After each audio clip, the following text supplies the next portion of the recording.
আসসালামু আলাইকুম। আশা করি আমার সকল বন্ধুরা ভীষণ ভীষণ ভালো সুস্থ আছে। আলহামদুলিল্লাহ আমরা ভালো আছি। Hello guys, welcome back to our channel. প্রতিদিনের মতো আমি আবারও একটা নতুন ভিডিও নিয়ে তোমাদের সামনে হাজির হয়ে গেলাম বন্ধুরা। প্রতিদিন সকালে কোনো না কোনো কাজ নিয়ে আমি ভিডিওটা শুরু করে দিই, সেই রকম তোমরা দেখতে থাকো। শুরুতে একটা লাইক দেবে, একেবারে স্কিপ করবে না, ফুল ভিডিওটা ওয়াচ করে দেবে। এই ভাদ্র মাসে কি সুন্দর ঝকমকে রৌদ্র হচ্ছে, আবার কখনো কখনো কিন্তু ঝমঝমে বৃষ্টি হচ্ছে। এরই মধ্যে আমাদের জামা কাপড়গুলো যেগুলো কাচতে হয় সেগুলো তো অবশ্যই কেচে নিতে হবে।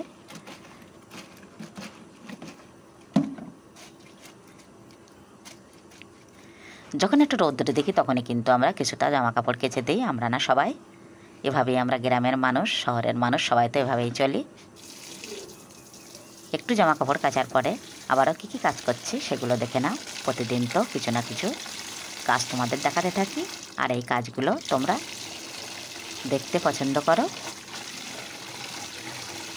যেসব বন্ধুরা আগে থেকে চ্যানেলটি সাবস্ক্রাইব করে গেছো তাদের কিন্তু অসংখ্য অসংখ্য ধন্যবাদ। যেসব বন্ধুরা এখনও চ্যানেলটি সাবস্ক্রাইব করেনি, প্লিজ চ্যানেলটি সাবস্ক্রাইব করে আমার পাশে থেকো। আর এভাবে গ্রামের সুন্দর সুন্দর ভিডিও নিয়ে আমি তোমাদের সামনে চলে আসবো। আসছে শীতকাল, তখনই তো ভীষণ মজা মজা করে ভিডিও করে যাবে, খাওয়া দাওয়া অনেক মজার কিছু তোমরা দেখতে পাবে এই চ্যানেলের মধ্যে। আমার এই ছোট্ট নিউজ সারাজ ব্লগে সবাইকে ওয়েলকাম জানাচ্ছি, আর অনেকও প্রীতীয় শুভেচ্ছা আর দোয়া করি আমি আমার ইউটিউব পরিবারের আর সকল বন্ধুরা যেন সবসময় ভীষণ ভীষণ ভালো ও সুস্থ থাকে। কথা বলতে বলতে আমার বালিশের কভারগুলো কিন্তু কাঁচা হয়ে গেল, আর এখন আমি মেলে দিয়ে নেব।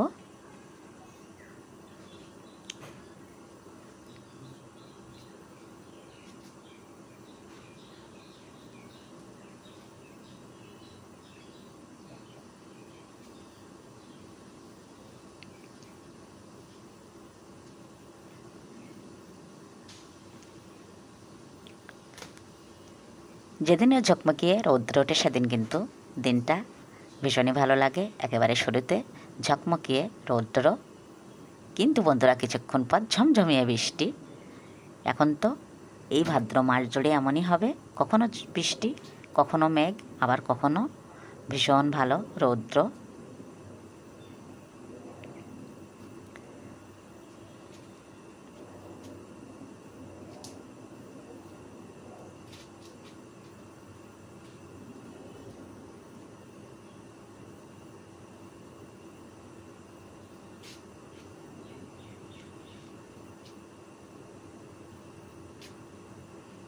গ্রামের ভিডিওগুলো কিন্তু সবুজে সবুজ চারপাশ সব কিছু কিন্তু দেখতে ভীষণই ভালো লাগে, আর আমি সেগুলো তোমাদের সঙ্গে শেয়ার করে থাকি।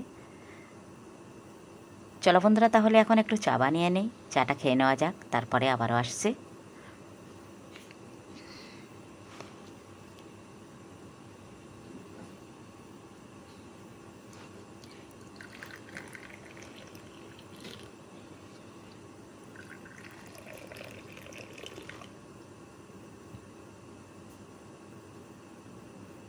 প্রতিদিনের মতো ফজরের নামাজ পড়ে উঠে আমরা হাজব্যান্ড ওয়াইফ দুজনায় একটু চা খেয়ে নিই, আর সেটাই তোমাদের সঙ্গে শেয়ার করছি। প্রতিদিন শেয়ার করা হয় না, কোনো কোনো দিন তোমাদের সঙ্গে আমি একটু শেয়ার করে দিই।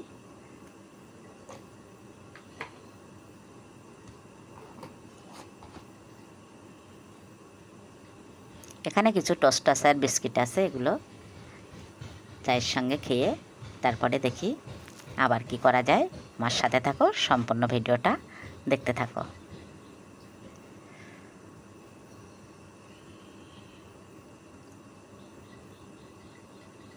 একেবারেই রান্নার পাড়ে চলে এলাম বন্ধুরা। ইন্ডাকশানে এখন কড়াই বসিয়ে দিলাম, কড়াইতে দিয়ে দেবো পরিমাণ মতো তেল, দিয়ে দেবো পেঁয়াজ কুচি,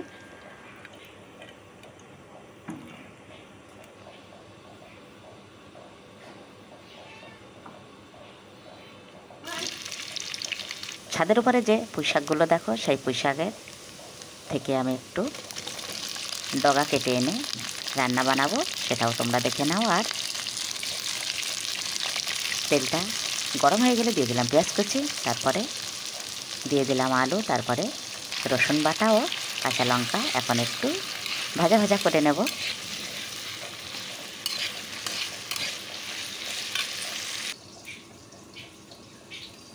এখানে একটা রুই মাছও কিনে নিয়েছি, সেটা এখন কাটাকুটি চলছে। ওটা পরিষ্কার করে ওটা শুধুমাত্র একটা মশলা ঝোল বানানো হবে। আর 2 পিস হয়তো পুঁইশাকের মধ্যে দিয়ে দেবো, যেহেতু পুঁইশাকের সঙ্গে চিংড়িটা বেশি মানায়। চিংড়িটা আজকে নেই।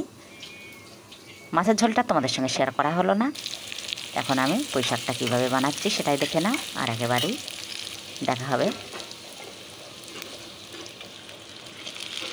আলুটা কষে নিয়ে এখন পুঁইশাকগুলো দিয়ে দিলাম। ভীষণই মজার রেসিপি, আমার ভীষণই পছন্দের সবজি এটা। আর অল্প কটা গাছ লাগিয়েছি ছাদের উপরে, সেটা কিন্তু কিছু কিছু দিন পর পর আমি কেটে কেটে খাওয়া চলছে।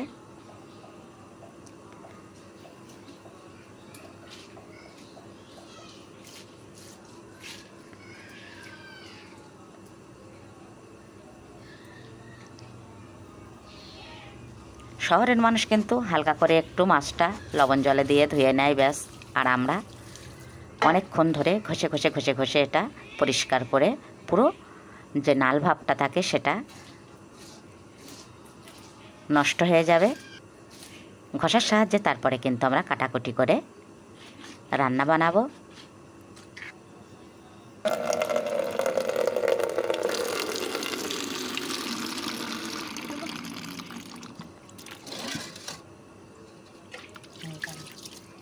ছ-৭00 ওজন ছিল মাছটার, কিন্তু এত এত কাটা যে একেবারে ছেলেরা খেতেই পারে না। এজন্য আমি একেবারে ধরা খেয়ে যাই, এরকম মাছ আমি কিনতেই চাই না। আজকেও তাই হলো।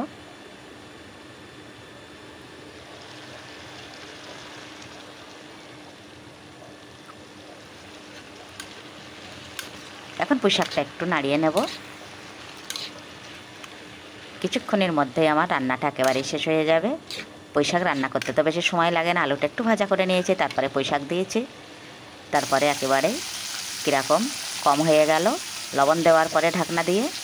এখন ঢাকনাটা খুলে একটু কষিয়ে নিচ্ছি। তারপরে একেবারেই কিন্তু আমি ঝোলের পানিটা দিয়ে এর থেকে 2 পিস মাছ আমি দিয়ে দেবো। যেহেতু পুঁইশাকের মধ্যে চিংড়ি দিলে বেশি মানায়, আর মাছের মোড়ো দিয়ে রান্না করলেও সেটা দুর্দান্ত স্বাদ হয়, তাই সেটাই করব আমি। মাছের মোড়ো একটা দিয়ে দেবো আর 1 পিস ডাকা দিয়ে দেবো।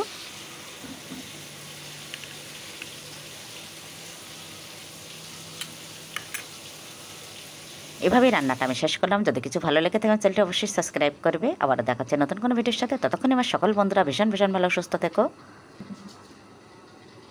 হাজব্যান্ড পুঁইশাক খেতে পছন্দ করে না, এই জন্য মাছের ঝোল দিয়ে ভাত দিয়ে দিলাম। আর ওনার শরীরটাও আজকে একটু খারাপ, এই জন্য একটু মাছের ঝোল দিয়েই ভাতটা খেয়ে নিই। আর আমার সারা আফরিন এসে গেছে।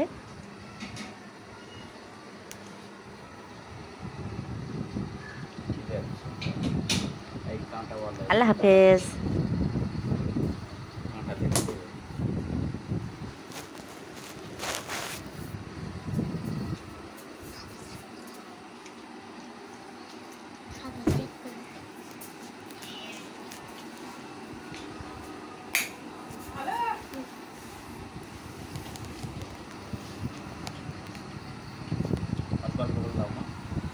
হ্যালো।